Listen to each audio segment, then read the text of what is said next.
तीसरे के सभी बच्चों को मेरी तरफ से अस्सलाम वालेकुम। प्यारे बच्चों, मैं आपकी उर्दू टीचर जमीला तबस्सुम आज सबक ईद उल फितर का नया मौजू लेकर आ गई हूँ, जिसका नाम है आओ मैनी याद करें।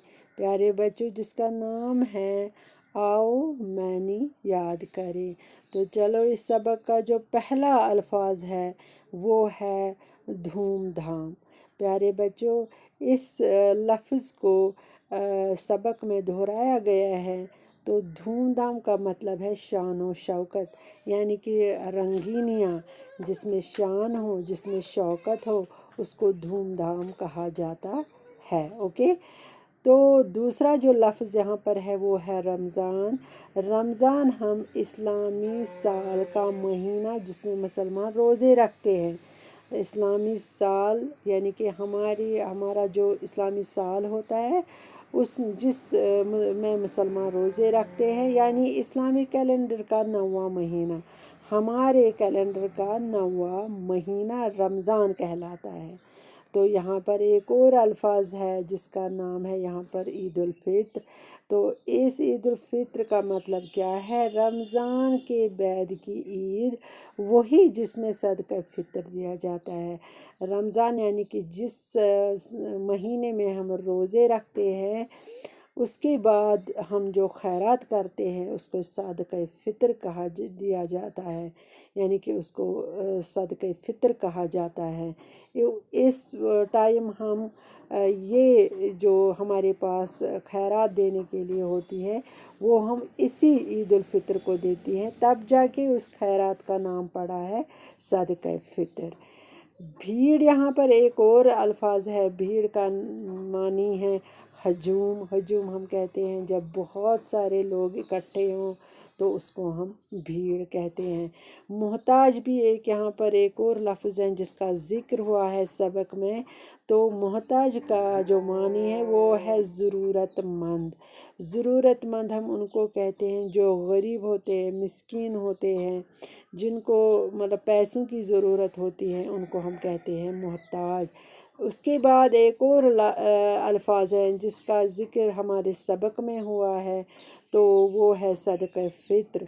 सदका फ़ित्र हम कहते हैं रमज़ान का सदका, यानी कि रोज़ों की खैरात।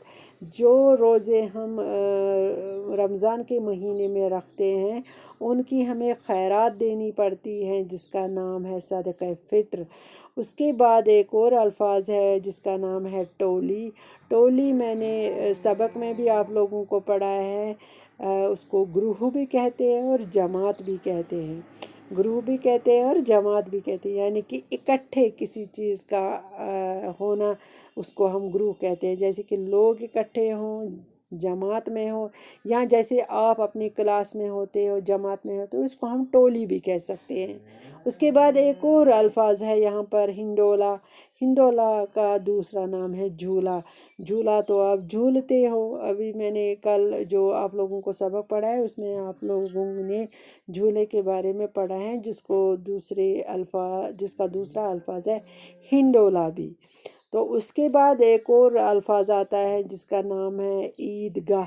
ईदगाह किसको कहते हैं? ईदगाह वो जगह जहाँ ईद की नमाज़ पढ़ते हैं। ईदगाह हम उस जगह को कहते हैं, उस प्लेस को कहते हैं जहाँ हम ईद के दिन ईद की नमाज़ पढ़ते हैं।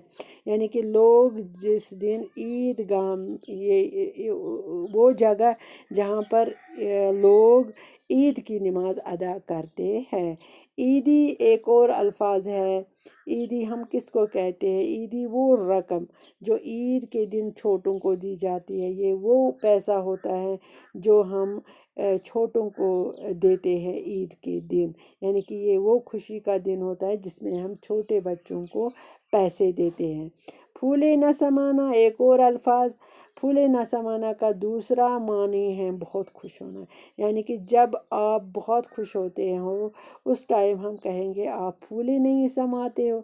इसका ये दूसरा मानी है। इसका मतलब फूले न समाना का मतलब है बहुत खुश होना। जब आप ज़्यादा खुश होते हो उस टाइम हम ये भी कह सकते हैं कि फूले न समाना। उसके बाद जो ये यहाँ पर अल्फाज है वो है ईद, यानी कि लास्ट अल्फाज इस टॉपिक का वो है ईद। ईद का मैंने आप लोगों को सबक में कहा कि ईद का जो दूसरा नाम है वो है खुशी, यानी कि ये वो दिन है जिसमें बहुत ज़्यादा खुशी होती है, चाहे वो बुज़ुर्ग हो, चाहे वो छोटा हो, चाहे वो बड़ा हो, चाहे वो औरत हो, चाहे वो मर्द हो, हर एक के चेहरे पर इस दिन खुशी होती है। तो इसीलिए ईद का दूसरे नाम से हम मतलब दूसरे नाम से भी इसको माना जाता है, जिसको हम कहते हैं खुशी। ओके डियर स्टूडेंट्स, तो ये रहे आज जो सबक हमने ईद उल फित्र पढ़ा है उसके कुछ अल्फाज माने थे। आप लोगों को क्या करना है, माने भी याद करना है इनका, साथ में इनको आप अपनी नोटबुक पर कलम बंद करोगे, यानी कि पढ़ने के साथ साथ आप इनको लिखोगे भी। तो मुझे पूरी उम्मीद है आप मेरा दिया हुआ काम अच्छी तरह से करोगे। तो कल तक खुदा हाफिज़।